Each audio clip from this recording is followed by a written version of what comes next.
Dans la sourate 7, versets 12 à 15, Allah nous raconte l'histoire de Iblis et de Adam. Lorsque Allah dit prosternez-vous devant Adam, tout le monde s'est prosterné sauf Iblis. Allah posa la question à Iblis. Qu'est-ce qui t'empêchait de te prosterner devant Adam alors que moi, Allah, je t'ai ordonné? Et cette parole de Allah Azzawajal était une manière de conscientiser Iblis. Pour lui montrer que tu te prosternes pas devant Adam parce que il y a une supériorité ou infériorité. Tu te prosternes devant Adam parce que moi, Allah, je t'ai demandé. Parce que moi, Allah, je t'ai ordonné. Ainsi, Iblis va répondre à Allah avec l'air d'un orgueilleux. Allah, moi, je suis meilleur que Adam. Parce que moi, tu m'as créé de feu et lui, tu l'as créé de terre. Ainsi, Iblis a été la première créature à donner son point de vue, à donner son argument, à donner son logique et logique. Iblis était la première créature à donner de faux arguments. Ainsi, Allah l'a banni et maudit. Mais dans ce récit, il y a beaucoup de choses à retirer, comme leçon, comme conseil. Mais la première que moi je vais te donner, c'est que si Allah t'a rendu la craie, accepte. Sinon, Allah risque de te rendre chiffon. Et tout le monde va t'utiliser pour te suivre. Ainsi, si Allah met quelqu'un au-dessus de toi, même si tu as l'impression que tu es supérieur à lui, même si tu as l'impression que tu as les capacités, les qualités, même si tu as l'impression que tu mérites ses postes plus que lui, même si tu as l'impression que tu es supérieur à lui, lorsque Allah met quelqu'un au-dessus de toi, accepte. Et si tu as accepté, Allah va t'élever plus que lui encore. Mais si tu as refusé, Allah va te rabaisser, te ridiculiser, t'humilier. Ainsi, acceptons ce que Allah nous donne. Acceptons nos destins. Et faisons l'effort d'évoluer, de grandir. Et la deuxième des choses que je vais dire encore, c'est que l'islam est une religion de dialogue,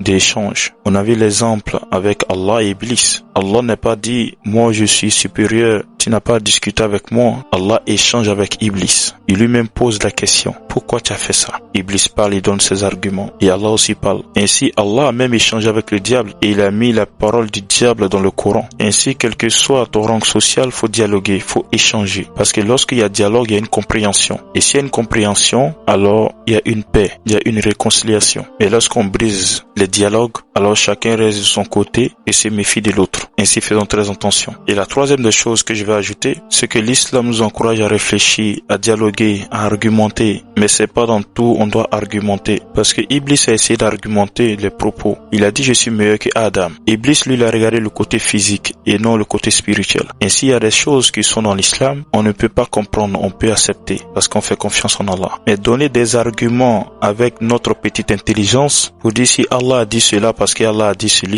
moi je suis pas d'accord avec ceci et cela. Et c'est tout ce qui est grave, c'est d'argumenter en tordant les paroles de Dieu, en renversant les versets d'Allah. Donc si on n'a pas compris quelque chose, demandons à Allah qu'il nous donne la compréhension. Mais à chaque fois réfuter, je suis pas d'accord, ça risque de t'égarer, de te mettre en arrière. Et si je vais m'arrêter ici, on sera la prochaine, Inch'Allah.